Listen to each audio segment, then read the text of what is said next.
সংবিধান অনুযায়ী ৫ বছরের জন্য দায়িত্ব নির্ধারণ করা থাকলেও মাত্র ২.৫ বছরেই বিদায় নিল কাজী হাবিবুল আওয়াল নেতৃত্বাধীন নির্বাচন কমিশন। বৃহস্পতিবার দুপুর ১২টায় সংবাদ সম্মেলন করে আনুষ্ঠানিকভাবে পদত্যাগের ঘোষণা দিয়েছে আউয়াল কমিশন। পরে পদত্যাগপত্রে সই করেন প্রধান নির্বাচন কমিশনার কাজী হাবিবুল আওয়াল। সকালে সচিবালয়ের কর্মকর্তাদের সঙ্গে বৈঠক করার পর সাংবাদিকদের এ তথ্য জানান সিইসি কাজী হাবিবুল আওয়াল। এ সময় গণ অভ্যুত্থান পরবর্তী পুনর্গঠনের অংশ হিসেবে রাষ্ট্রপতি মোহাম্মদ শাহাবুদ্দিনের কাছে পদত্যাগপত্র জমা দেওয়ার কথা জানানো হয়।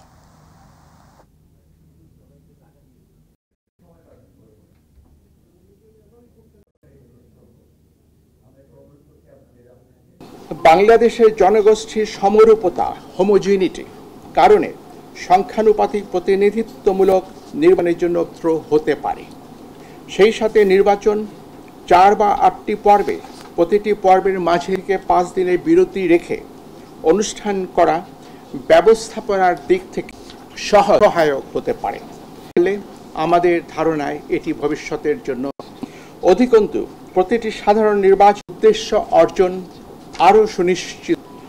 পরিশেষে আপনাদের অবহিত করতে চাই, আমি সহ মাননীয় কমিশনারগণ দেশের পরিবর্তিত বিরাজিত অবস্থায় পদত্যাগ করতে মনস্থির করেছি। দুই পদত্যাগপত্র মহামান্য প্রতি সমীপে উপস্থাপনের নিমিত্ত কমিশনের সচিব মহোদয়ের হাতে দেব।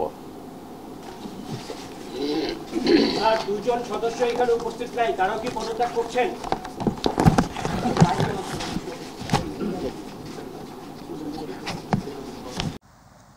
সশস্ত্র বাহিনীর বীর শহীদদের প্রতি গভীর শ্রদ্ধা জানিয়েছেন অন্তর্বর্তীকালীন সরকারের প্রধান উপদেষ্টা ডক্টর মোহাম্মদ ইউনূস। সকালে ঢাকা সেনানিবাসে শিখা অনির্বাণে পুষ্পস্তবক অর্পণ করে শ্রদ্ধা নিবেদন করেন তিনি। পুষ্পস্তবক অর্পণ করার পর প্রধান উপদেষ্টা ১৯৭১ সালের মুক্তিযুদ্ধের সর্বোচ্চ আত্মত্যাগ করা সশস্ত্র বাহিনীর বীর শহীদদের স্মৃতির প্রতি গভীর শ্রদ্ধা জানিয়ে কিছুক্ষণ নীরবে দাঁড়িয়ে থাকেন।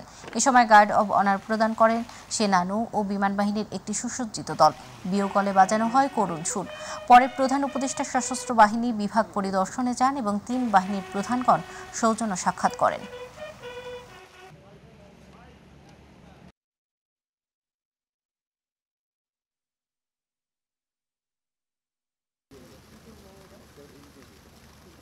ছাত্র জনতার ব্যাপক বিক্ষোভের মুখে পদত্যাগ করে দেশ ছেড়ে পালিয়ে যাওয়ার পর ভারতে বসে দেশ সম্পর্কে সাবেক প্রধানমন্ত্রী শেখ হাসিনার সাম্প্রতিক রাজনৈতিক বক্তব্য বিবৃতি দেওয়ার সুযোগকে অবন্ধসুলভ আচরণ বলে বর্ণনা করেছেন বাংলাদেশের অন্তর্বর্তী সরকারের প্রধান উপদেষ্টা অধ্যাপক ডক্টর মোহাম্মদ ইউনূস। বাংলাদেশে তাকে না ফেরত দেওয়া পর্যন্ত হাসিনাকে ভারতে চুপ থাকতে বলেও জানিয়ে দিয়েছেন তিনি। ভারতীয় বার্তা সংস্থা পিটিআইকে দেয়া এক সাক্ষাৎকারে ডক্টর ইউনূস এই মন্তব্য করেন। বৃহস্পতিবার সাক্ষাৎকারটি প্রকাশ করেছে পিটিআই। বুধবার পিটিআইকে দেয়া এই সাক্ষাৎকারে ডক্টর ইউনূস বলেছেন, হাসিনা সরকারের আমলে হওয়া নৃশংসতার বিরুদ্ধে বাংলাদেশের জনগণের জন্য ন্যায় বিচার নিশ্চিত করতে অন্তর্বর্তী সরকার প্রতিশ্রুতিবদ্ধ এবং ন্যায় বিচারের জন্যই তাকে দেশে ফিরিয়ে আনা প্রয়োজন। তিনি জোর দিয়ে বলেন, হাসিনা যে ধরনের নৃশংসতা করেছেন তাকে এখানে সবার সামনে বিচার করতে হবে।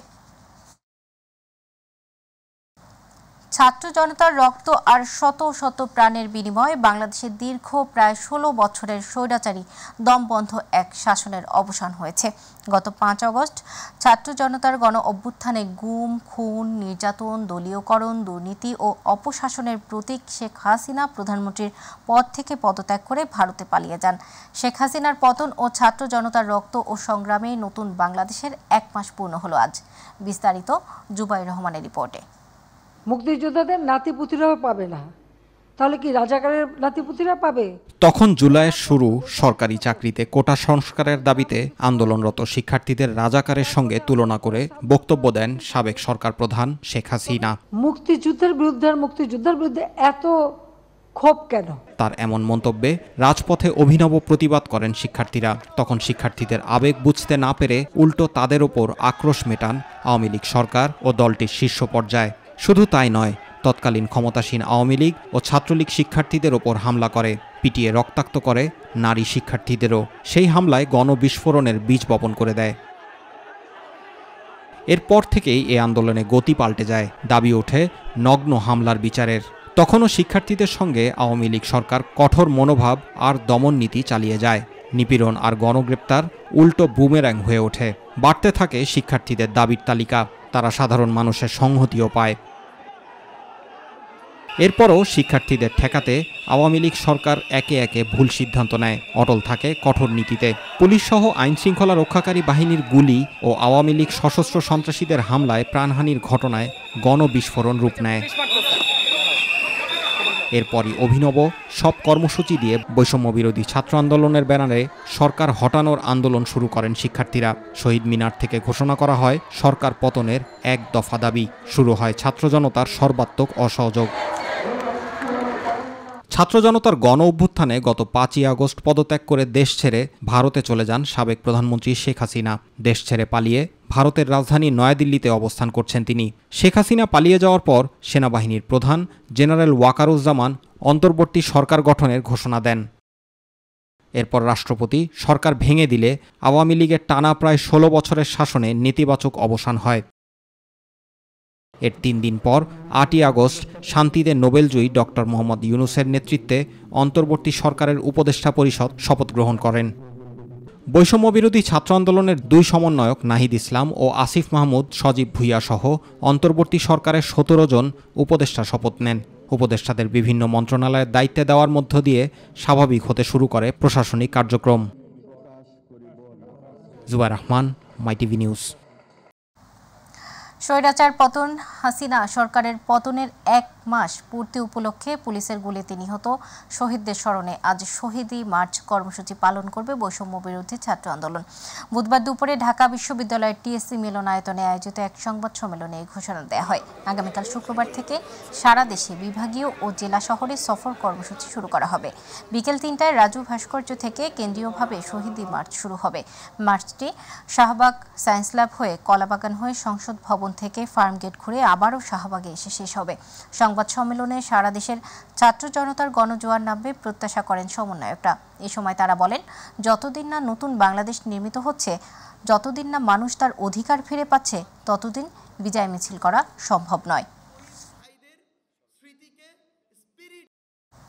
ফেনীর মহিপালে বৈষম্য বিরোধী ছাত্র আন্দোলনের কর্মসূচিতে আওয়ামী লীগ নেতাকর্মীদের গুলিতে হত্যাকাণ্ডের ঘটনায় সাবেক প্রধানমন্ত্রী শেখ হাসিনাকে আসামি করে মামলা হয়েছে।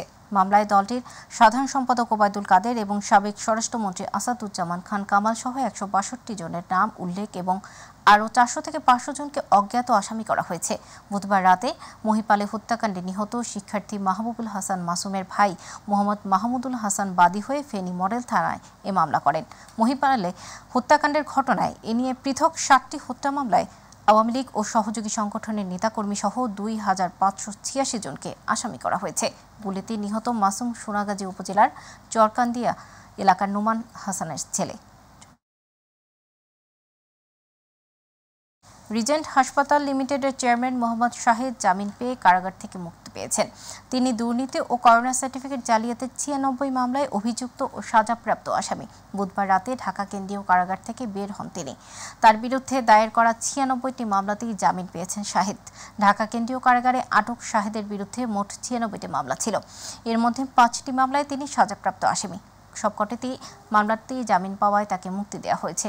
আরও জানা যায়, বুধবার সর্বশেষ উত্তরা পশ্চিম থানার একটি অস্ত্র মামলায় শাহেদ জামিন পান। আদেশের কপি কারাগারে এলে তা যাচাই বাছাই শেষে সব গোয়েন্দা সংস্থার অনাপত্তি পাওয়ার পর তাকে কেন্দ্রীয় কারাগার থেকে মুক্তি দেওয়া হয়।